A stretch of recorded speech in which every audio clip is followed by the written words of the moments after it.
The Muqasid Tafsir. Where should I begin when I'm starting at the end? Pursuing the higher aim, learning the meaning of every page. Where should I begin when I'm starting at the end? Assalamu alaikum. Sunnahfollowers presents a new class, the Muqasid of Tafsir, being taught and brought to you by Ustada lailanasheeba. Please stay tuned, streaming on all major platforms, right here on channel Sunnahfollowers.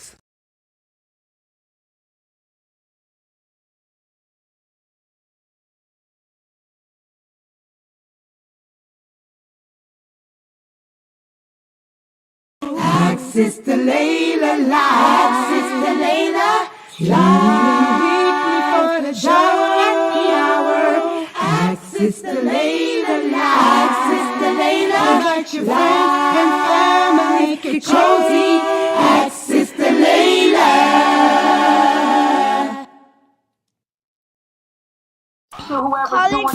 Assalamu alaikum. Get to know your Lord. First part of the Right Belief series by Sheikh Karim Abu Zaid. This dynamic literary work of art's main goal is to revive an understanding the names and attributes of Allah. In understanding the name and attributes of Allah will elevate our faith, strengthen us and keep us steadfast. This wonderful book is now available in an audiobook format and can be found free of charge on YouTube, channel Karim Abu Zaid. Get to know your Lord. You have nothing to lose.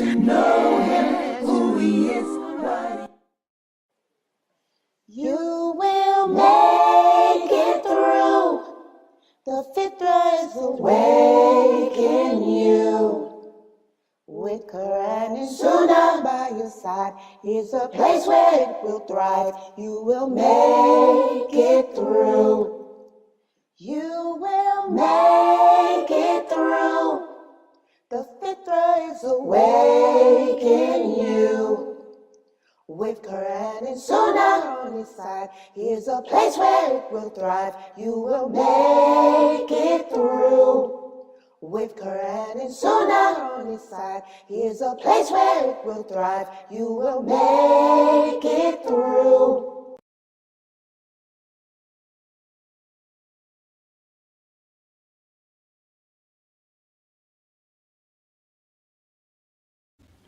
The light within responds to the words you're reading and in turn wanting more clarification, leading to a deeper connection. Assalamu alaikum. Sunnahfollowers presents a new class taught by Dr. Ali Shahada, Divine Doses, Reflections of the Quran, taught every Tuesday at 6 p.m. Eastern, streaming on most streaming platforms, right here on Sunnahfollowers.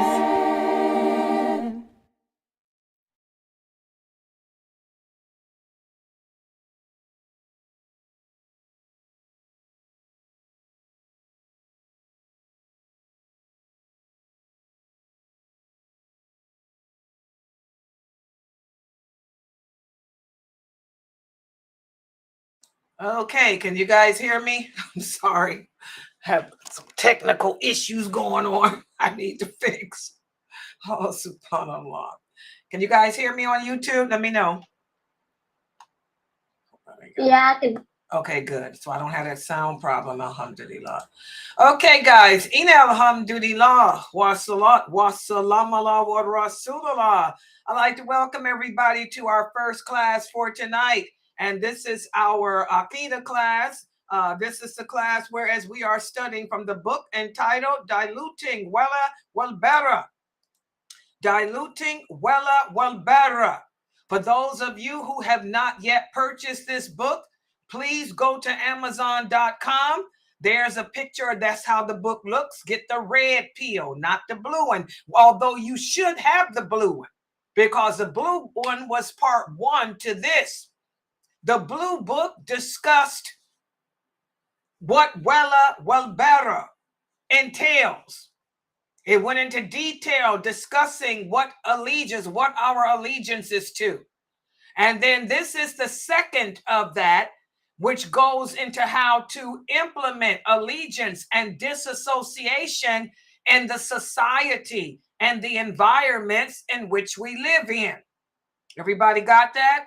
So you want to get the whole series and also get the first book, which is Get to Know Your Lord, because when I complete this book, we'll be going back to get to the first book, and we're going to break down what it means to believe la ilaha illallah. Okay? Muhammadur Rasulullah sallallahu alaihi wasallam. This is the category in which wal bara falls in. That's the second part of the Shahada. Okay, so we're going to go back to the first part of the Shahada, inshallah. You know, if Allah has us all still here, we'll go back to the first part of the Shahada and breaking it down in plain, simple English, you know, after we complete this book. So make sure you guys go to Amazon.com. The book is only $19.99. You guys see it there? There's the price. And I want you guys to remember, $19.99 is not a lot of money. No, it's not, to pay for knowledge of your religion. $19.99 is not a lot of money to give you a ticket into paradise. That's all you're paying, $19.99 to get to paradise. That's all. A plane ticket is more than that. A plane ticket to the hellfire costs a lot more. Oh, yeah. Yeah, I got jokes.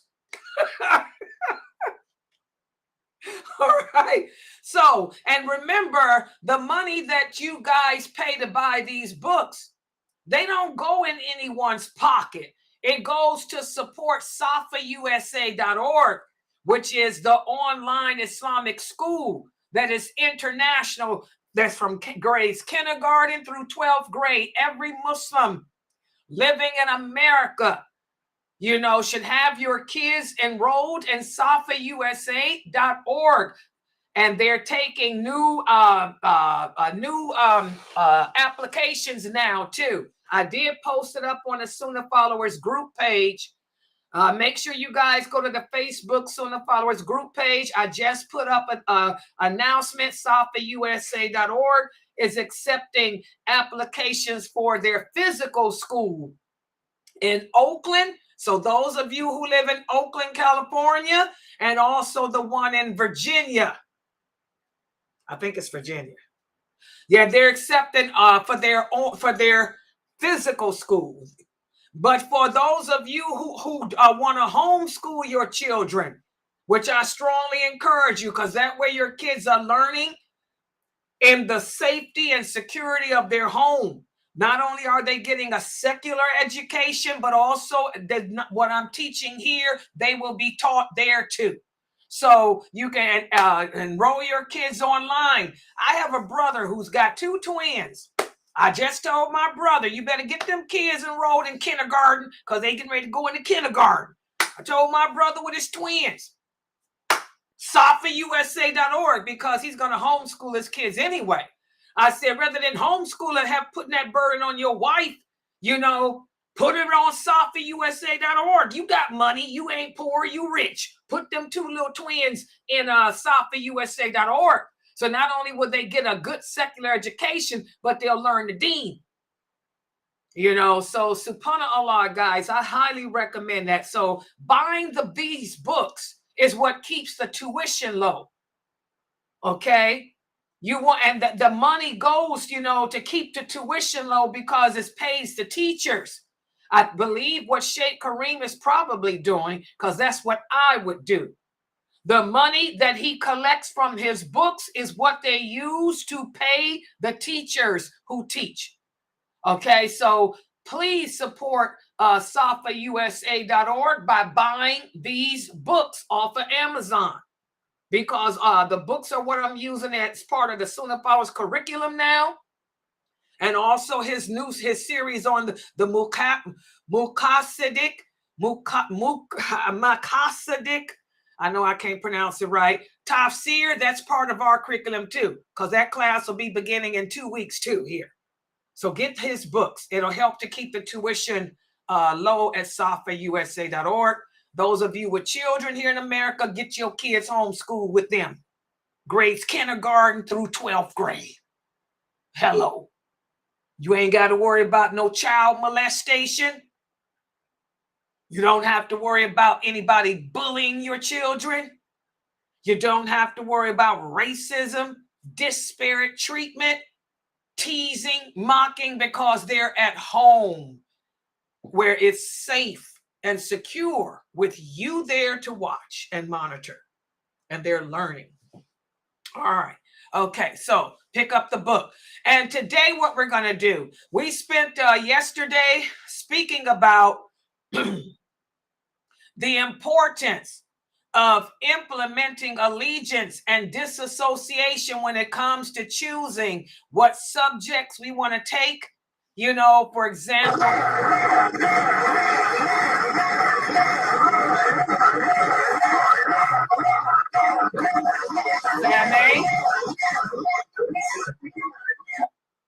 did y'all take care of them? Didn't I tell y'all to keep y'all eyes on here because I knew they were coming in? These are Muslim so-called Salafis who like to come into my website and harass. Didn't I tell y'all I knew they were getting ready to do that because I could see what they were doing on the other? Why come none of y'all looking at the screen? How many was it this time? Can somebody talk? Yeah, I got them. 1-1, yeah. It's the same one. It just was one. Well, can y'all keep y'all? Well, he's banned, but you say he's got 2 accounts, right? Yeah. Well, expect the other one to come in. So please, y'all are. I know it's hard, FMA. Do I need to make another mod? I need y'all to keep your eye on this Zoom room because they are having a field day. I saw it on the other platforms. Do you need me to make another moderator? Yeah, Precious says she's here. Does Precious know how to work this program? I don't know if she know how. Yeah, I know how to keep them out. And you know how to keep your eye on here with all them kids you got? You'll be able to move fast with all those children? I'm sitting right in front of the laptop. I was trying to do it, but I was like, wait, I'm not a moderator. Okay, let me make you a co-host. Okay. Yeah, because he's probably going to come back. He's got 2 accounts. He'll come back with the other. And he can't go to the Sunnahfollowers because I messed that one up. So I ain't got to worry about him going up in there. Okay. All right. Let me close this up. Yeah, I apologize for that, guys. This is the fit-in. And a lot of you people ask me, why do I speak in a loud voice? You don't see these people interrupting Kareem Abu Zaid's thread, do you? Streams, do you? You don't see these people interrupting none of you brothers' streams. They only mess with me, the woman, because Allah said that's the nature of a man. So I get sick and tired when you Muslims make comments about my voice. When Allah says in the Quran, and the interpretation of the meaning, oh, you women who believe, whenever you speak publicly, make your voices loud, make your voices intimidating, because you don't know the evil that lurks in the heart of men. Men like to bother women. Why is that so hard for you knucklehead Muslims of 2024 to understand? The Muslims of the 6th century didn't have a problem understanding that, because Aisha, radiallahu anha, she spoke just like me publicly, and she was a scholar of this deen. Her voice was just like mine. It was loud, and she was so intimidating that that's why even today she's the most hated companion of them all. Salama, she spoke like me too.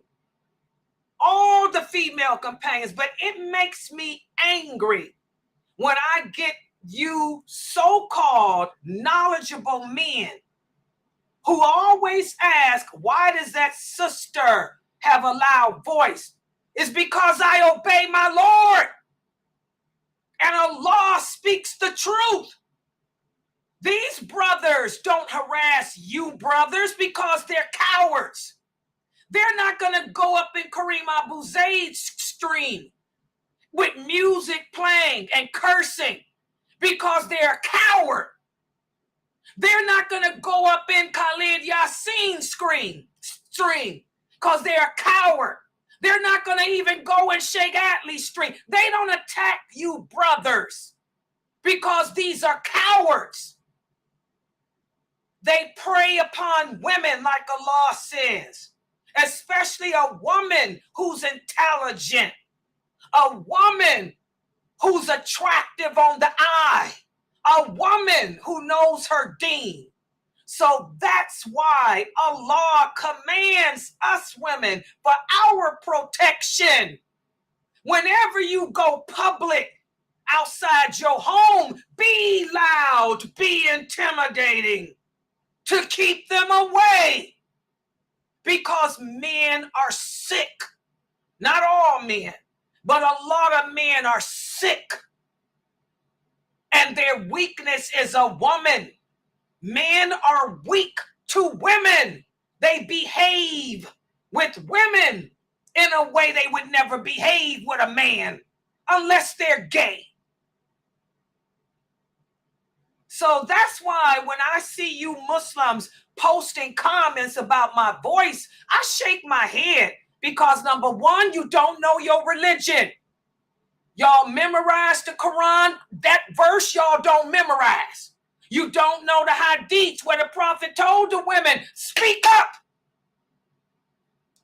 be firm, be hard.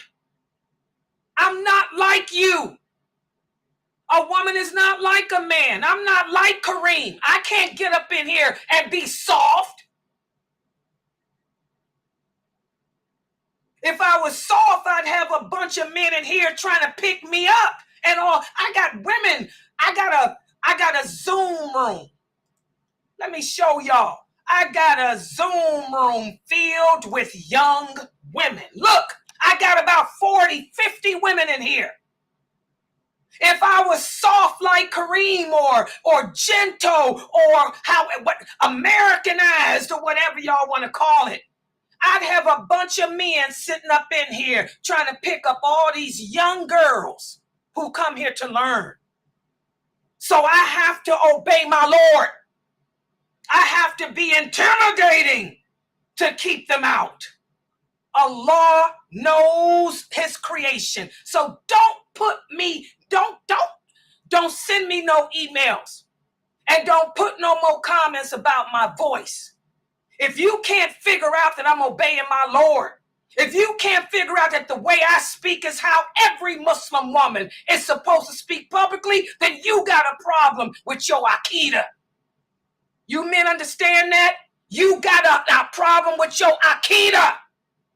My softness is only supposed to be for my husband. I don't show softness publicly to anyone. Publicly, I have to be fierce. Fierce.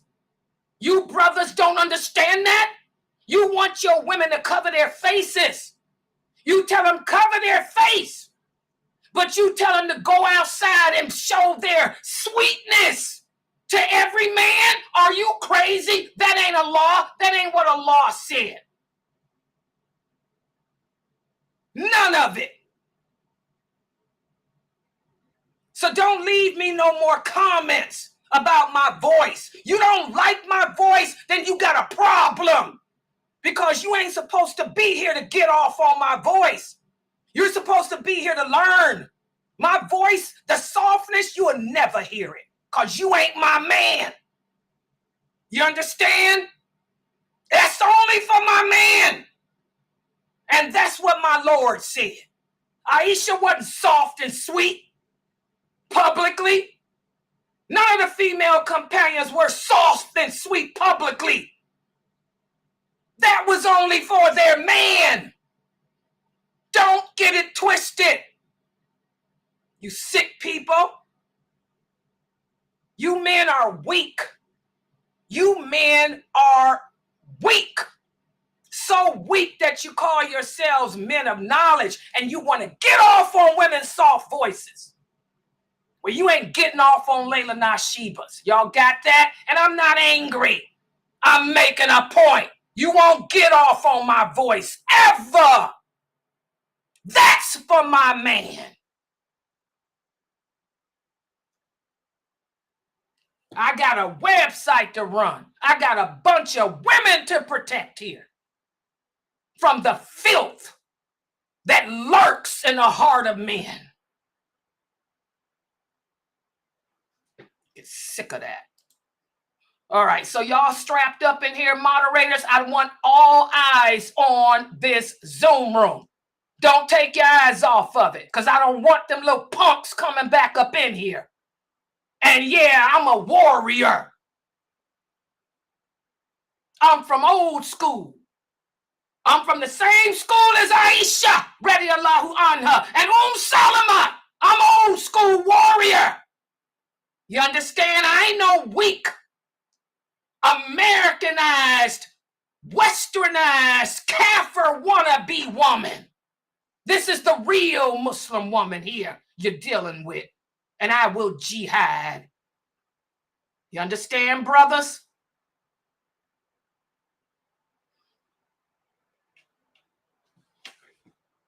All right. Okay, so let's get started with the class. We've been speaking about how, and don't take y'all's eyes off that Zoom room. You know, we've been speaking about how it's important to implement allegiance and disassociation when it comes to seeking knowledge, you know, on a secular level. And also today, what we're going to speak about is the part of this chapter that I really like how Kareem put together, how our lives as Muslims is going to always entail critical thinking. Critical thinking. We're going to have to make decisions in life. And this is something that a lot of you Muslims today lack, is critical thinking. You can't understand why a female dyer like lailanasheeba, and I ain't the only one. As my sisters here in the Emirates will tell you, the way I speak is how the female, the sheikhs speak in Kuwait too. This is how the sheikhs speak in Saudi Arabia. This is how all female women of knowledge speak, because we fear Allah and we obey him. We know that men are sick, many of them, and we have to represent the way Allah said. We have to be intimidating. So I am no different than any other female real scholar. And you will find them all across the Arabian Peninsula. They all speak like me. And Sister Wefas said they look like me too. Hello! Don't get it twisted. All right? So you're going to have to use critical thinking, guys, which is something that we Muslims in America, we Muslims in the West have deviated away from. We don't use critical thinking because whenever you critical thinking entails having knowledge. And as the Prophet Muhammad sallallahu alaihi wasallam said, we are a simple-minded nation. We are simple-minded. We don't have the intelligence of the people that came before us. We're too emotional. We're weak. A lot of you men are weak to women. So weak that you lose it and can't let a woman teach other women. You know, we're just weak. So we're going to speak about critical thinking today. Let me put the PowerPoint up on the screen. And again, for the kids here, and for all you young girls watching me, this is how you're supposed to be publicly too. You guys see what goes on in my Zoom room every day. Every day when I try to stream, that's the sickness of a man. Men are weak to women. All men are. But some of the men are so weak that they become stupid and they'll hurt you. They'll try to hurt you. They'll try to take down your website. They'll try to take down your stream. They'll try to take your body from you, sisters, against your will if you ain't strong. So for all you young girls, that's why Allah says publicly, we have to be warriors and we have to be fierce, because some men are just stupid, stupidly weak, and they'll hurt you in the worst way. So you have to do what it takes to keep them away from you. Do you young girls understand me? Because they're so weak and cowardly, they're not going to go after the tough girl. If they want to grab you and have their way with you, they're not going to go after the tough girl. They're going to go after that weak girl who's standing over there crying and doing nothing. They'll walk right past you. And I hope you women are teaching your daughters this. This is why Allah said, whenever we leave our homes, be loud and intimidating. He didn't say be soft. That's what kafirs teach. That's what the Western people that don't believe in Allah teach. They teach their women to be meek and soft and show their bodies,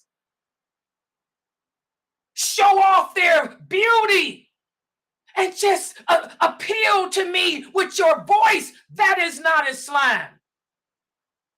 And a lot of these Muslim men, I repeat, a lot of these Muslim men, especially those who convert to Islam, they bring a lot of jahiliyyah into it. They still have that mentality of a kafir man, where they are programmed to want a woman to be submissive and soft, and that they can take advantage of her. Don't fall for the okie doke. You better teach your daughters that.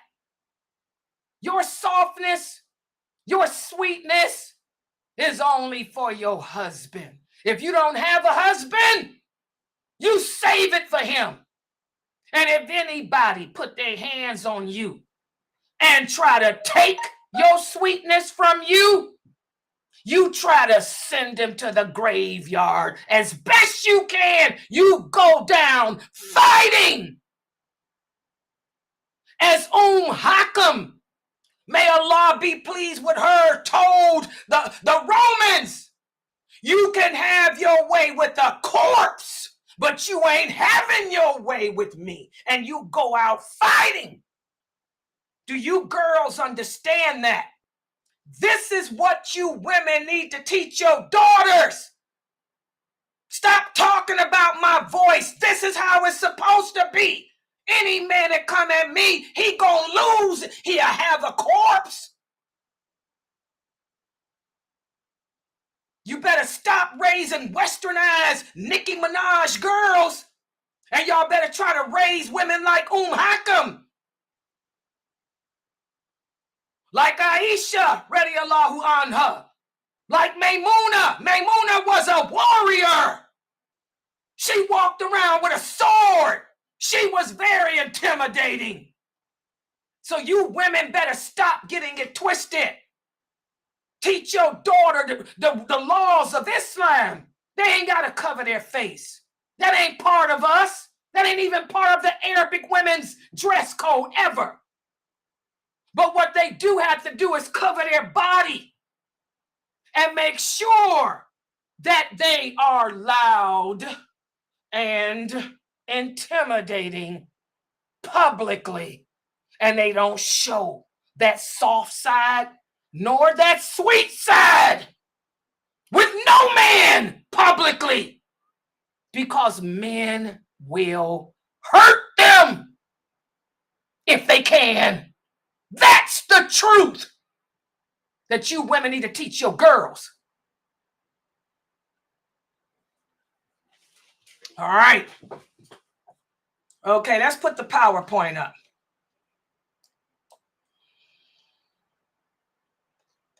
Sick people. All right. Okay.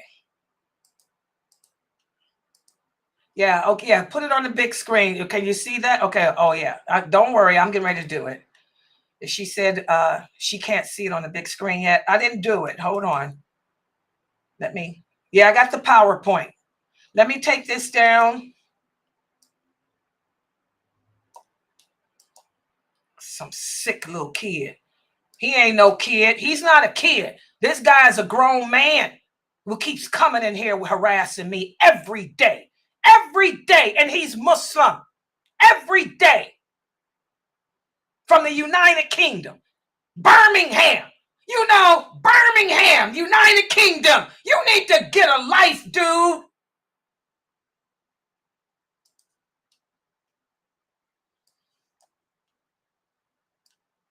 Yeah, I keep telling y'all, they're messed up. The Muslims all over the world are messed up. And we want to know why Allah has brought this war. But some places, they're messed up more than others. And I think the Muslims in Europe, United Kingdom, are messed up more than anybody. I really do. They got a lot of Islamic stuff going on, but them people have no manners, no respect for women. Sick people. Okay, so let me take this down. Like y'all gonna see the screen, and I'm gonna share this. The PowerPoint.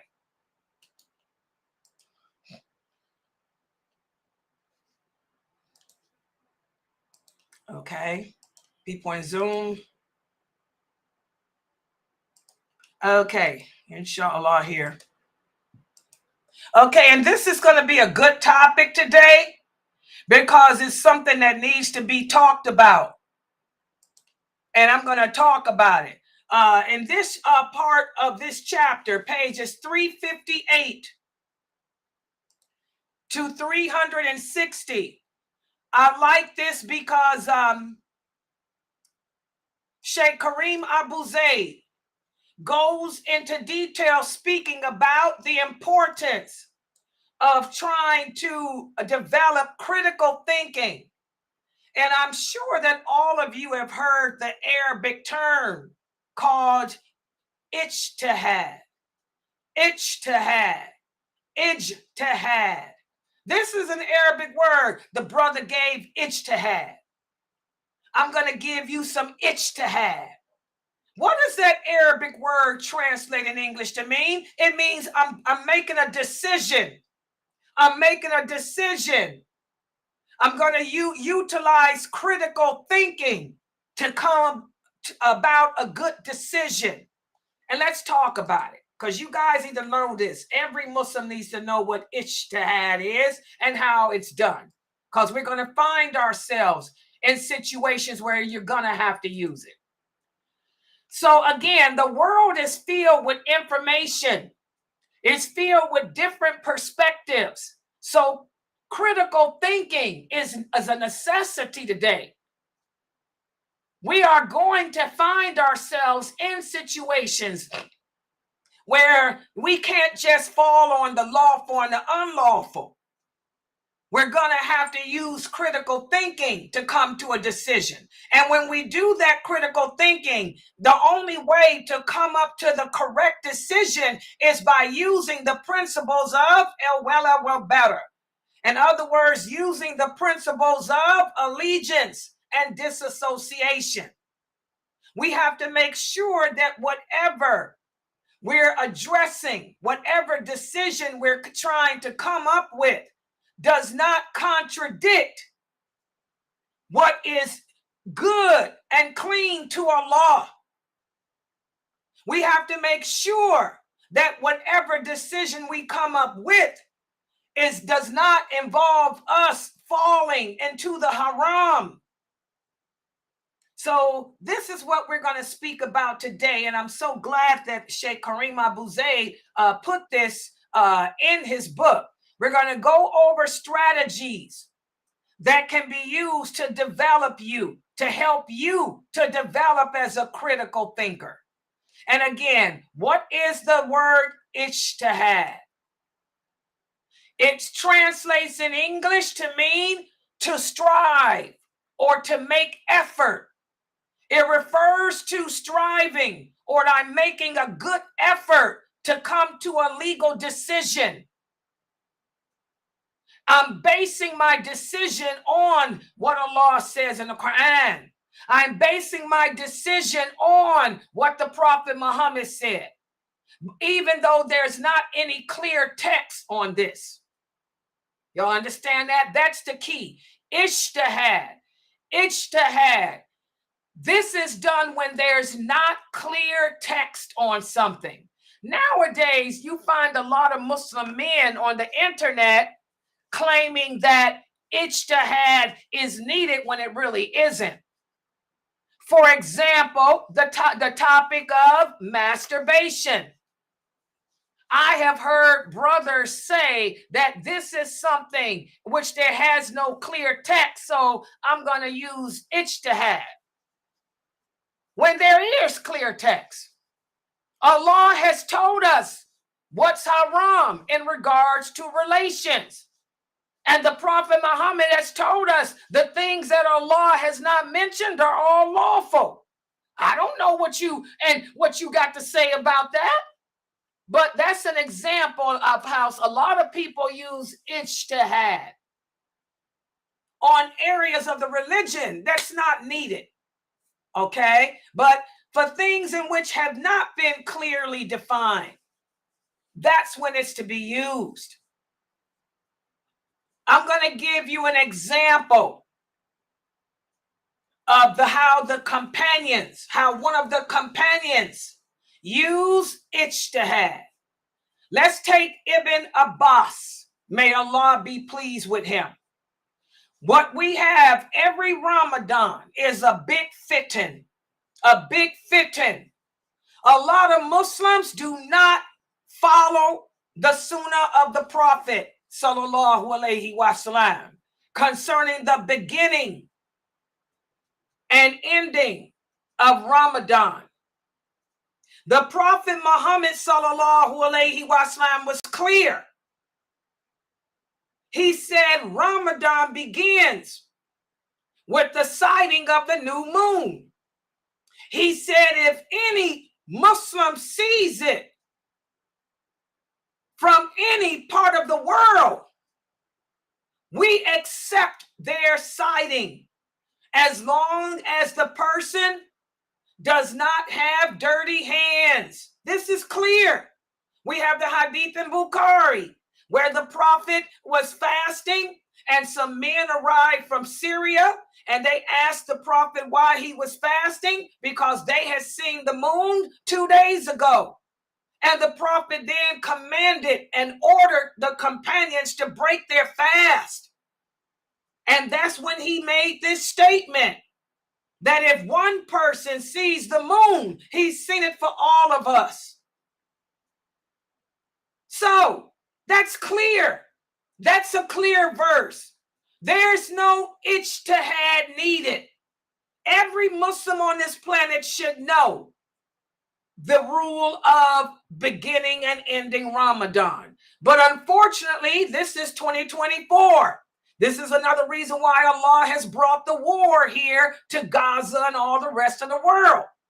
He brought the war because we deviate away from his religion, his laws, his rules. We got Muslims now who say, well, I don't care if the people in Kuwait said they seen the moon. I don't care if the people in Africa said they seen the moon. I'm going to go with a local siding. Who told you you could do that? That ain't what the prophet said do. That ain't what Allah said do. You cannot make your own decisions to overturn what Allah says or to overturn what the Prophet sallallahu alaihi wasallam said. But Muslims are doing it every day. So now that brings us to the question, well, how did people start this local siding? Well, it began during the fitan of when Uthman, may Allah be pleased with him, was murdered. And when the people, the Muslims divided, this was the civil war between the companions. Some of them were supporting Ali as the new caliph. Others wanted Muawiyah to be the new caliph. The original companions like Ibn Abbas, Ibn Umar, Abu Dar, and others stayed out of it. They did what the Prophet said to do if they lived to see that day. He said, don't take sides. Stay out of it. So the Kharijites, they were the ones who began this war. They were the ones who executed and killed Uthman, may Allah be pleased with him, unjustly. They were the ones that forced Ali to be a prisoner in his own home and then forced him to accept the caliphate when he wasn't even wanting it.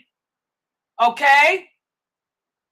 The Kharijites were trying to get support by trying to make all the other original companions that were living in Medina take their side. Many of the companions were locked up in their homes. That was that hadith. That was one of the signs of the last hour that we talked about that already happened.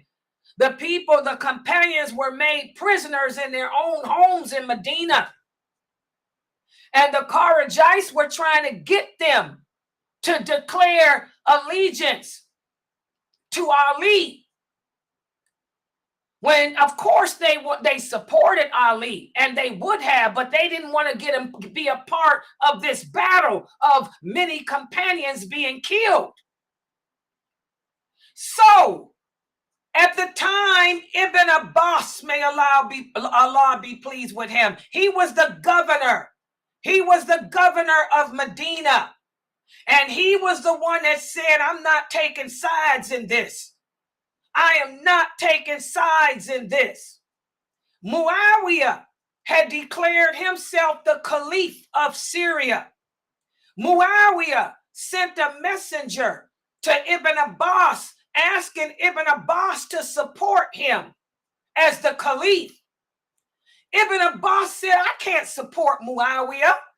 Muawiyah came after the Treaty of Hudaybiyah. Remember, Allah says in the Quran, and all of this is in Sahih Bukhari. All of this is in Sahih Bukhari.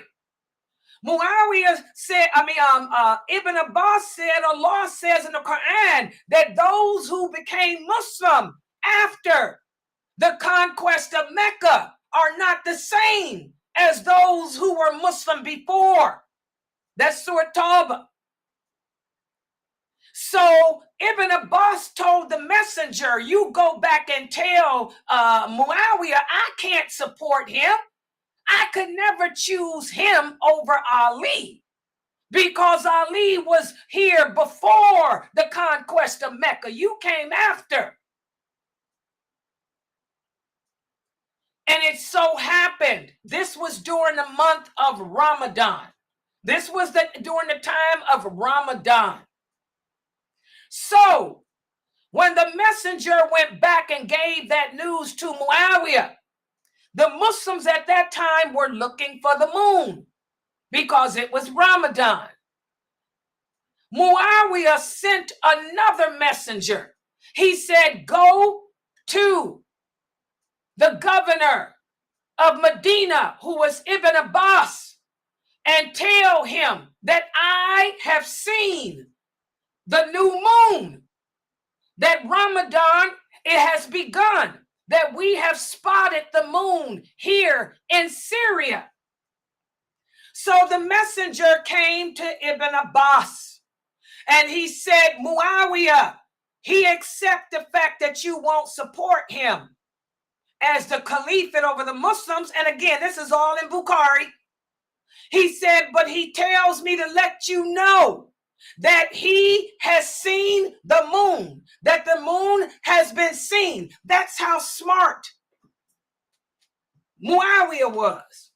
But Ibn Abbas, remember, who was Ibn Abbas?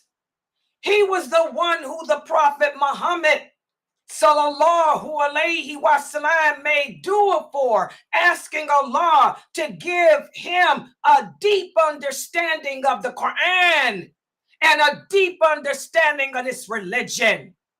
Ibn Abbas was very intelligent. He said,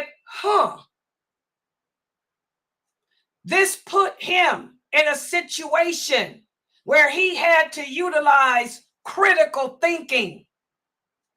He said, if I go and announce to the people that Muawiyah has seen the moon and we will begin Ramadan, the people will think that I am supporting Muawiyah as the caliph, because Ali, may Allah be pleased with him, was in Mecca at that time.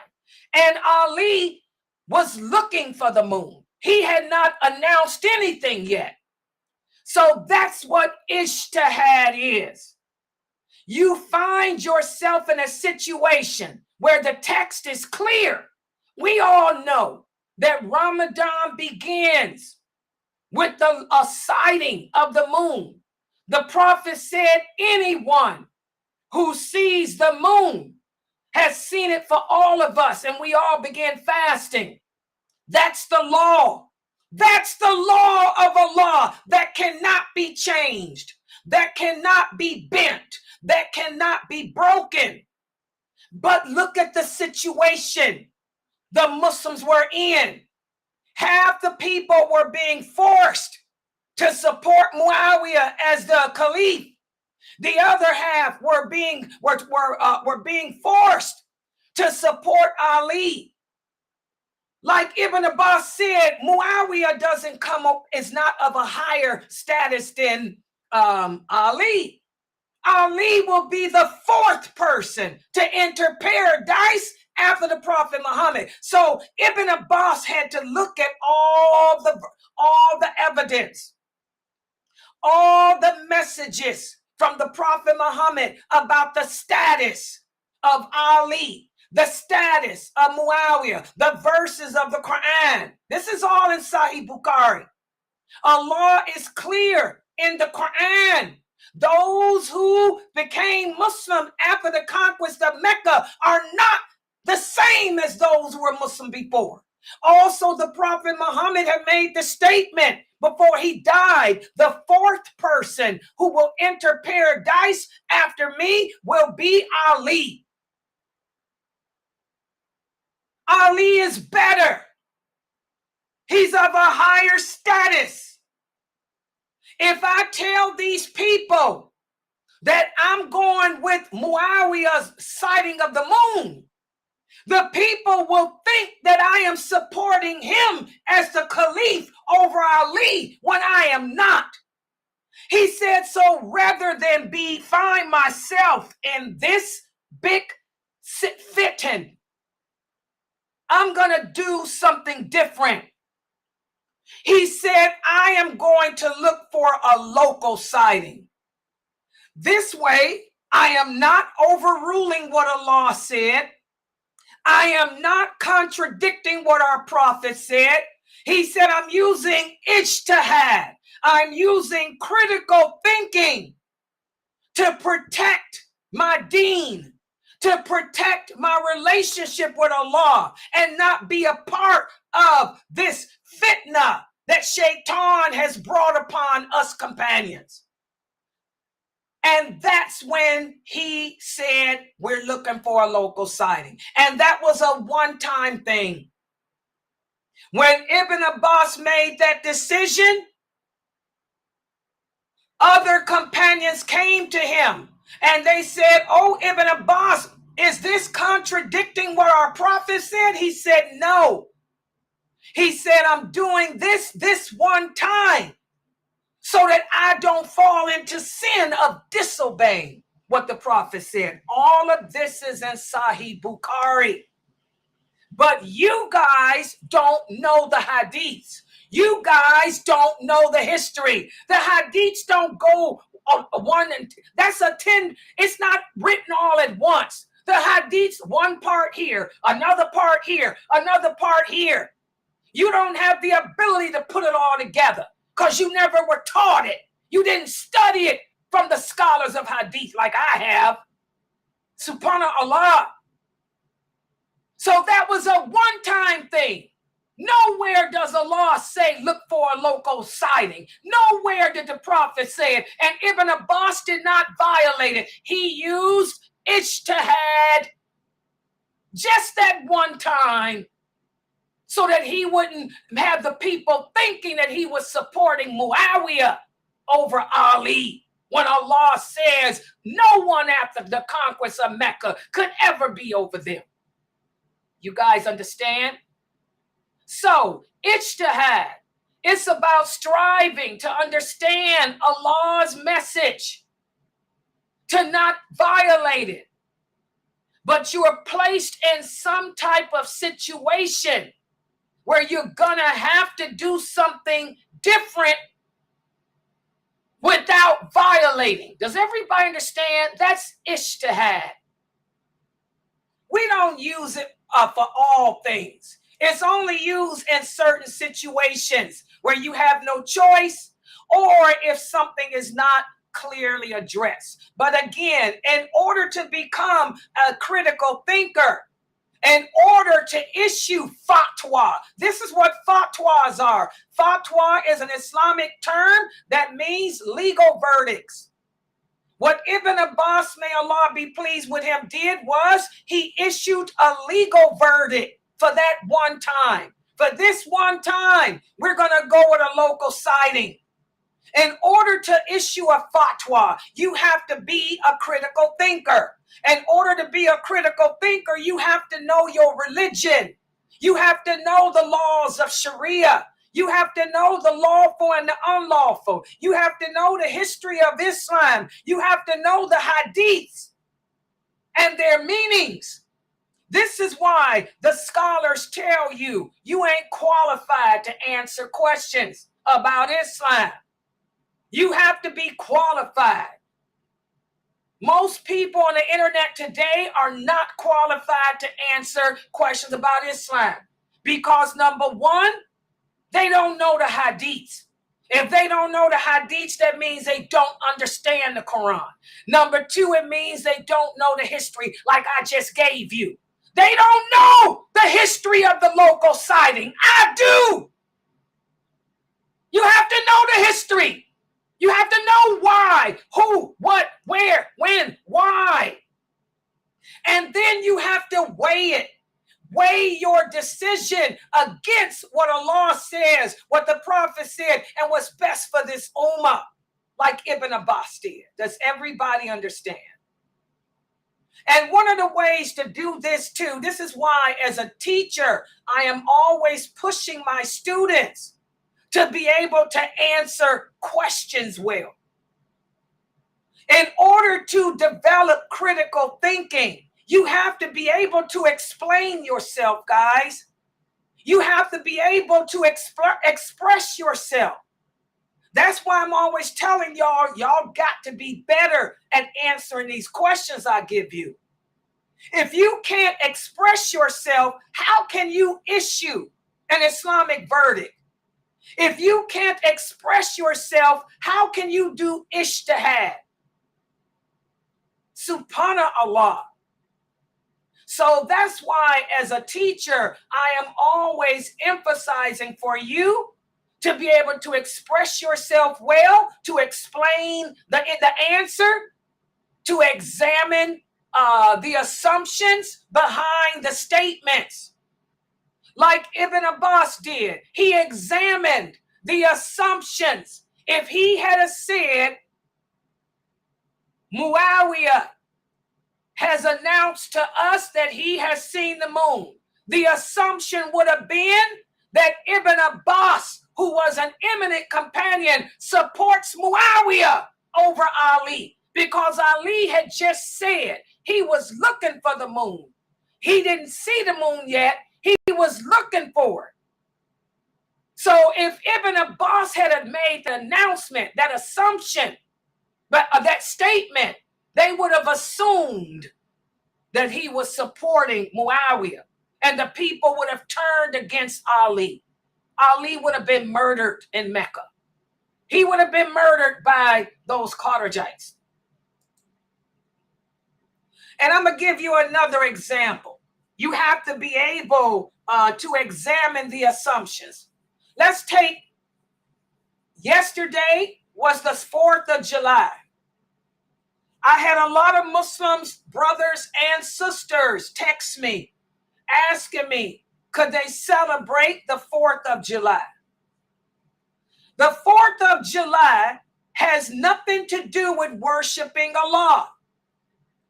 So since it has nothing to do with worshiping Allah, I can't tell you that it's haram because you're worshiping something other than Allah. So that's when you're going to have to do critical thinking. You're going to have to say, okay, it's not an act of worship. So the next question is, does it impact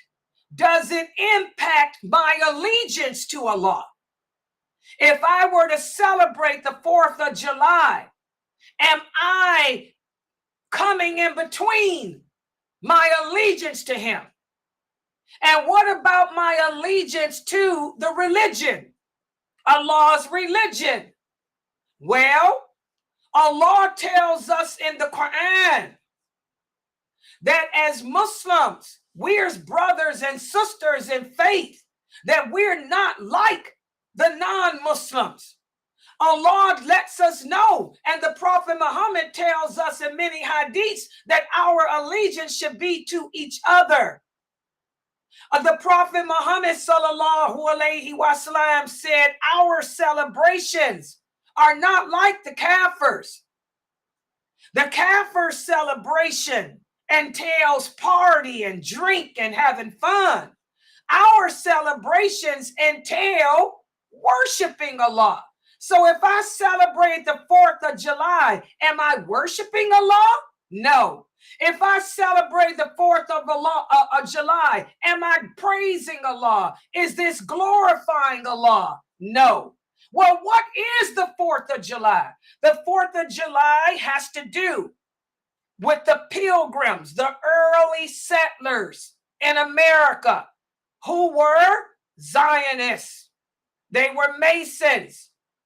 Paul Revere, George Washington, Patrick Henry, they were all Masons. This is when they declared their freedom from England. No longer were they ruled or governed by England as a monarchy, and they were free to create their own laws, their own rules. So does this have anything to do with the Prophet Muhammad? No. Does this have anything to do with the religion of Islam? No. This has something to do with the non-Muslims. So based on that, I'm going to do ijtihad. I'm going to do critical thinking. Based on my assumptions here, I am not taking part in the 4th of July, because this is a celebration that the early pilgrims put together, because they were free from England. It has nothing to do with the religion of Islam. It has nothing to do with praising Allah. It's praising the early settlers. It's praising them. So I'm not going to take part in it. Y'all see that? That's an example as to how you may find yourself in a situation where you're going to have to use questions to come up with assumptions about whether or not you should be a part of something. And you have to analyze the information just like I did. You have to analyze it. 4th of July, Paul Revere, George Washington, Masons, Zionism, freedom from the United Kingdom. That ain't got nothing to do with Allah. That ain't got nothing to do with the Muslims. That ain't got nothing to do with the Prophet Muhammad. This ain't my business. In fact, it's not part of our business. That's so me celebrating 4th of July, I would be violating bara. I'll be showing allegiance to a people who I am not a part of. I would be showing allegiance to a belief system that contradicts Islam, Masonry, Zionism. I would be showing allegiance to a holiday, a celebration that has nothing to do with praising Allah. Y'all see that? This is Ijtihad. You're going to find yourself as a Muslim faced with scenarios like this, with holidays, celebrations, attending baby showers, even attending an office party at your job. You're going to have to ask questions. You're going to have to reflect. You're going to have to analyze. Another example of analyzation. A lot of Muslims ask the question, did the Prophet Muhammad sallallahu alaihi wasallam see Allah? When the Prophet went on his night journey, did he see Allah with his own eyes or not? He said he felt him. If he felt him, didn't he see him? You have to analyze, what did Allah say about that? Allah says in the Quran that no one will ever see him until the day of judgment. That's clear. Allah gives many verses where he says that no one will see him or see his face until the day of judgment. Also, you look at the hadiths of Aisha, radiallahu anha. She said anyone that says that the Prophet saw Allah is a liar. Look at what Ibn Abbas said. Look at what those original companions said. None of them said that the Prophet saw Allah. So based on that, no. The answer is no, he didn't. That's Ijtihad. That's Ijtihad. Y'all see that? That's a fatwa. A fatwa is Ijtihad. When you give an answer, it has to be based on the Quran and Sunnah. You have to analyze it like I did these two examples and like Ibn Abbas did, based on what Allah says, what the Prophet says, without contradicting. Y'all understand that? It's a hard procedure.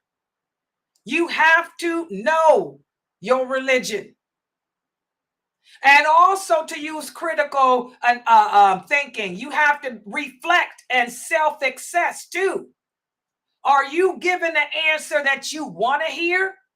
Or are you basing it on what Allah says? Are you truly using the Quran and Sunnah? Or are you looking for answers to appeal to what you want? So a lot of reflection and self-analysis has to be done too. We have to strengthen our belief in Allah and weigh everything against what he says, what the Prophet says, not a madhab. I don't care what the four imams said about it. It's got to be based on the two sources of this religion, and that's the Quran and the Sunnah. I don't care what the four imams said about moon sighting. The Prophet Muhammad said one person has seen it for us all. Ibn Abbas used Ijtihad that one time. He did, and that was it. He can't overrule what Allah says. He can't overrule what the Prophet said. I don't care what the four imams said about a woman's period. The Prophet Muhammad said a woman's period is not determined by the amount of days in which she bleeds. It's the color of the blood. So you cannot use your own wants, your own desires, or some scholar or somebody else's. Everything has to be weighed against the Quran and the authentic hadith. And then Sheikh Kareem Abu Zaid, he ends this part of this chapter with the story of the boy and the king. We talked about that before. You know, the young boy who the king wanted to be trained to become the court magician. But on the way to the castle, the young boy would always stop and listen to the monk who was preaching about Allah. Well, that young boy was able to use critical thinking, and he determined for himself that magic is garbage, that Allah is Allah. Allah is the power. Allah is the source. So again, we're going to find ourselves in situations where we're going to have to do ijtihad, which is critical thinking. And just to put you to the test, I have a quiz, and I only have one question for you guys. Let's see how you all can answer it. And I made it easy. We all know as Muslims that wearing a beard is an obligation in Islam.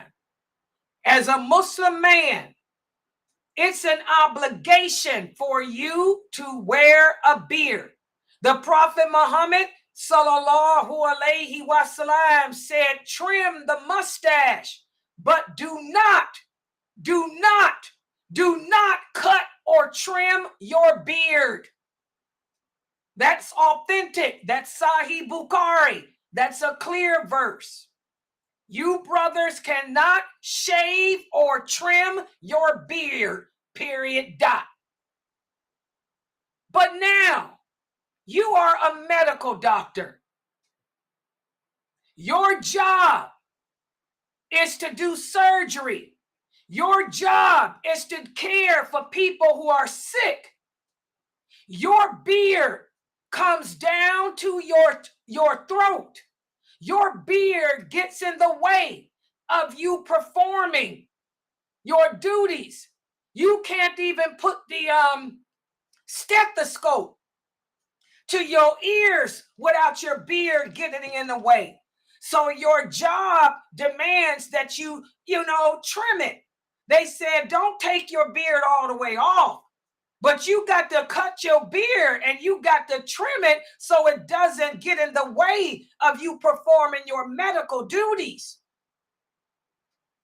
So, based on ijtihad, I want you guys to use ijtihad and tell me how you would respond to this request. Who would like to try it?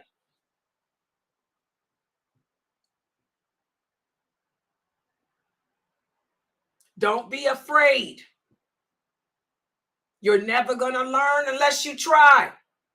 Who would like to get on that mic and try and tell me how using ijtihad or critical thinking, how you will respond as a medical doctor who has a long beard and you're told that you have to trim it, cut it and trim it so it doesn't get in the way of you performing your duties. How would you address this? Come on, people. I don't have all day.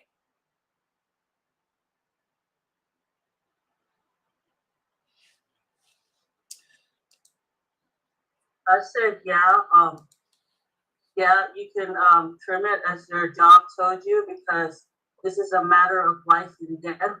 And Allah told us that there's always an exception when it comes to life and death. You're a doctor, you're saving other people's lives. So if your beard is preventing you from doing that job, then you should trim it as to where, like the hospital said, like you don't cut it all the way, but you trim it as where it doesn't get in the way of you performing surgeries and stuff. Okay, what do you guys think about her answer? I agree. Good job. Let me hear how you would answer it. How would you? And remember, ijtihad. You weigh it against what does Allah say in the Quran. What are the hadiths? What are the examples from the companions, if any, that you can use that will also help you to come up with your particular situation? And that's another reason, guys, why we don't take fatwa. And I just banned him. Yeah, this dude came up in my Odyssey. I just got him. Hold on. He got 2 counts in here. Okay. I'm about sick of this dude. Came up in here. I got him. Okay. And remember, guys, yeah, go ahead. Let me hear how you see it. Weigh it against the Quran, the Hadiths, whatever examples. And this is why you guys have to be careful with those fatwa online websites, because one person's critical thinking may apply to that person. It doesn't apply to everyone. Just like the situation of the local sighting, that was a one-time event. That only applied then. The companions didn't look for no local sighting after that. After that civil war was over, they did the sunnah. They obeyed the law. It's a one-time thing. So that's why y'all got to stop that fatwa crap. Those answers don't apply to you. They apply to that situation. Okay, go ahead. Let me hear you do it, Layla. Well, I also remember a hadith that the man can grab hold to his beard, and then whatever underneath of his hand, he like squeeze his beard and he can cut the excess there. So that's one of my dalil. Good job. And that hadith, that who was that hadith in regards to? Can anybody remember? Can anybody remember? That hadith was Ibn Abbas too. Ibn Abbas had a long beard. No, or was it Ibn Umar? No, that was Ibn Umar. Ibn Umar, radiallahu anhu, he had a long beard. His beard came all the way down past his stomach. And it used to get in the way of his movement. It became, a hardship. It would get in the way of his movement. So he had to cut it. He didn't cut it all off. He had to cut it so that he could function and move and get around. So good job. What he did was he grabbed his beard. That was his ijtihad. That was for him. He grabbed it and cut it. So, but a lot of men use that hadith to think that they can do it too for no reason. No, Ibn Umar had a reason to cut his beard because it got in his way. Look at Sheikh Muhammad Saeed Atli. Sheikh Muhammad Saeed Atli has a beautiful long beard that comes down his chest. He doesn't work as a doctor. He's not working in any type of profession. So there's no need for him to cut his beard. If there's a need for it, then that's different. Does everybody understand? And that's the problem with that beard. A lot of these brothers try to take it out of, they take Ibn Umar and try to apply it to themselves when it doesn't apply to them. Okay? You keep your beard. You ain't got no reason to cut it off. Who you think you are? You ain't working. You sit up on your behind all day, making your wife work. So what do you need a beard to trim your beard for? Good job. Anyone else? I said personally, before I make a decision to cut my beard, I will look for other alternatives if there are. And until I exhaust those alternatives, then I'll make the decision to cut it, not all the way, but to what is needed to do my duties. Exactly. That's how we perform ijtihad. And there's nothing else you can do as a doctor. Seriously, a doctor can't have a beard like that. They have no choice. They don't cut it all the way off. They look at Dr. Ali. Dr. Ali is a physician. Dr. McBride. Dr. McBride is a physician. They're real doctors. Dr. Asim is a scientist. But Dr. Ali is a medical doctor. Dr. McBride is a medical doctor. Dr. McBride is a chiropractor. A long beard gets in the way of him doing his job to fix your back. Dr. Ali is a personal physician. It gets in the way of him working in the emergency room, doing surgery or anything else. So they don't cut it all the way off. They trim it. Okay, so it doesn't get just enough where it doesn't get in the way of them performing. Okay, anybody else with any comments on that? That's a good example. But if you ain't got a reason, you leave your beard alone. A lot of the young brothers cut their beard and trim it because they want to look good. A lot of these famous speakers y'all listen to. I ain't talking about Sheikh Kareem. Look at Sheikh Kareem Abu Zayd. He don't cut his beard. He don't trim his beard. He ain't got no reason to. Wait a minute. Hold on for a second, guys. Hold on. Assalamu alaikum. Taib, how are you? Oh, I'm finishing up a class. Can I call you back? Did you get a phone call or anything?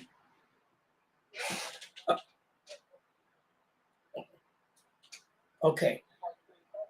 Yeah, I'm gonna hold on. Let me. I'm gonna text you that number and you call it. Okay.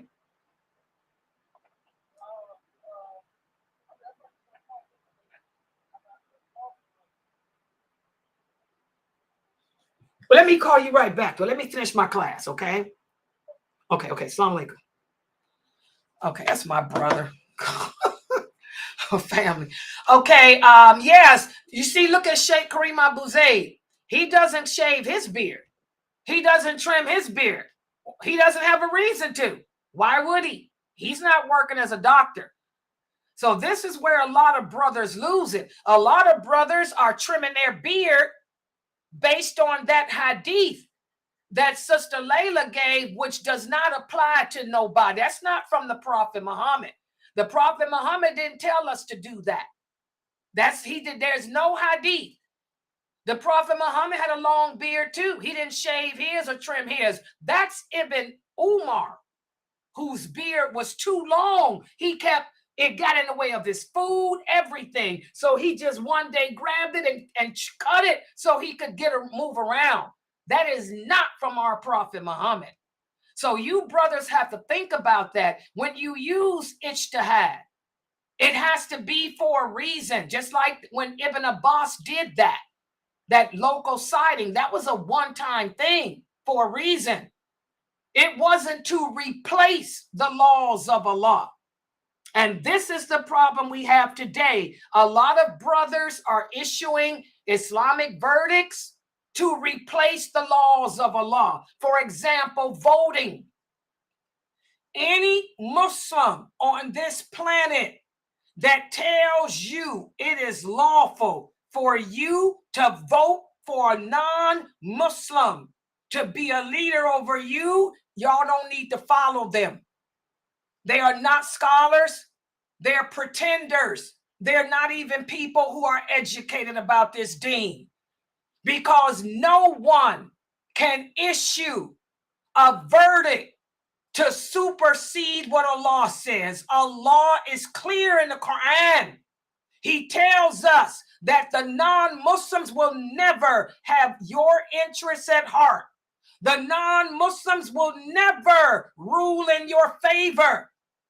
The Prophet Muhammad was clear. He said a non-Muslim can never be a leader or a ruler over Muslims. So that's an example. A lot of people are doing ijtihad to overrule Allah to get what they want. This is wrong. This is when Allah says he'll send his wrath. Whenever we try to change the laws of Allah for our betterment, for our want, our desires, Allah said, expect to see war. Expect to see tornadoes. Expect to see rain falling from the sky in stones, because no one can overturn my laws. Y'all understand the difference? Ijtihad is not a law that applies to everything or overrules anything. But that's what the Muslims are doing today, unfortunately. Voting in elections is haram, people. Y'all should see what y'all did with that Obama crap. The non-Muslims are Zionists. We're living in a world of Zionism. Only a Zionist would run for office anyway. If you thinking that you can put, you're out your mind. You got a problem with your Aqeedah. Because the war is happening because Allah decreed it. He's the one in charge of this war. And you can vote for 1,000,000 kafirs. They can't do nothing to stop the order of Allah. And all you've done is curse yourself because you disobeyed him.